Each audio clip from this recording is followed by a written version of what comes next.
From the Evening Standard in London, I'm David Marsland, and this is The Leader.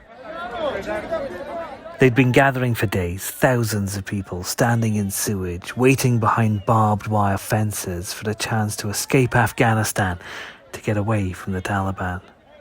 And hours after the UK's Armed Forces Minister warned of an imminent attack there, an explosion rocked the area. The US Pentagon confirmed the blast. It took place at one of the entry gates to the airport and appears to have been a suicide bomb. Good morning. In the UK, the Prime Minister was in Northwood to meet some of those coordinating Britain's evacuation efforts out of Afghanistan. These guys are fielding calls into Afghanistan using communication network. The calls out to people saying you're on the list, you could be eligible. Yes, if you want to leave. Boris Johnson says the country is doing everything it can. The operation Op Pitting has brought airlifted 15,000 people to this country from Afghanistan.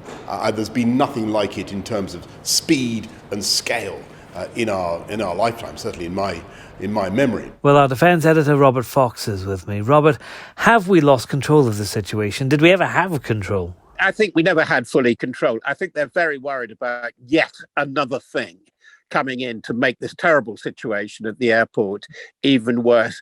Yes, they know these guys are there. There are Al-Qaeda elements, but there are also ISIS-K, as it's called. And they both come from the same place, this remote area of Khorasan, where obviously they've been training and deploying. But it is yet another thing, another problem. And behind all this, of course, we're getting the very strong message. They're ready to fold their tents and go. The Canadians have stopped their pullout as we speak in the last hour or so, and I think they'll be gone by Monday. If the people who are trying to get out of Kabul leave the airport, where do they go? Well, they're obviously desperate. From everything we're hearing from the people who are staying on the ground is saying this, and they feel that they have to go into hiding, because one thing that is absolutely clear, despite what Washington and London is saying, nobody trusts the Taliban.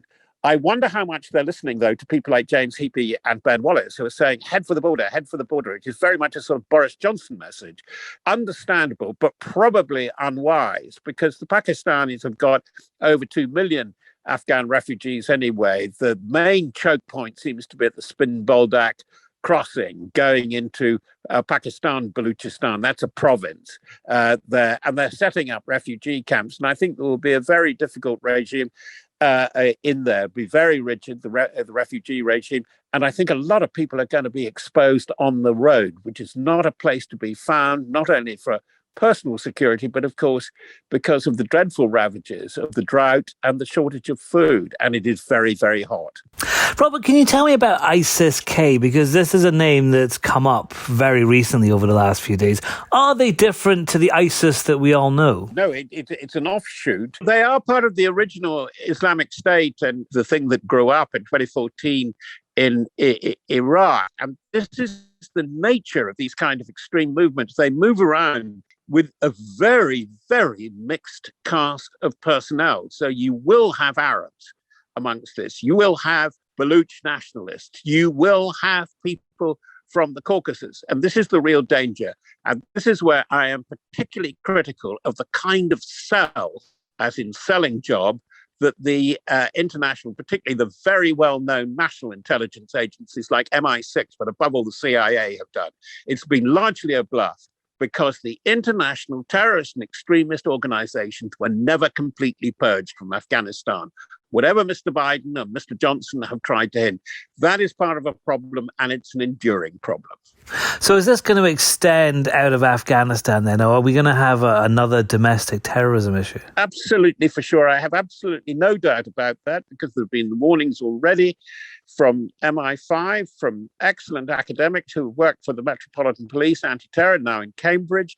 I'm looking at a very interesting, well-worked-out book called Western Jihadism by Jutta Clausen, a Dane teaching in the States, and she has tracked these things for 30 years. The beast is not going to change its spots. I was reading one of their websites in English only 2 days ago. Out of parts of Afghanistan, we believe in the international jihad. Come on. I am very, very leery, skeptical about the kind of cells we've been given. about Afghanistan over the years, and I've been going there since the late 1980s.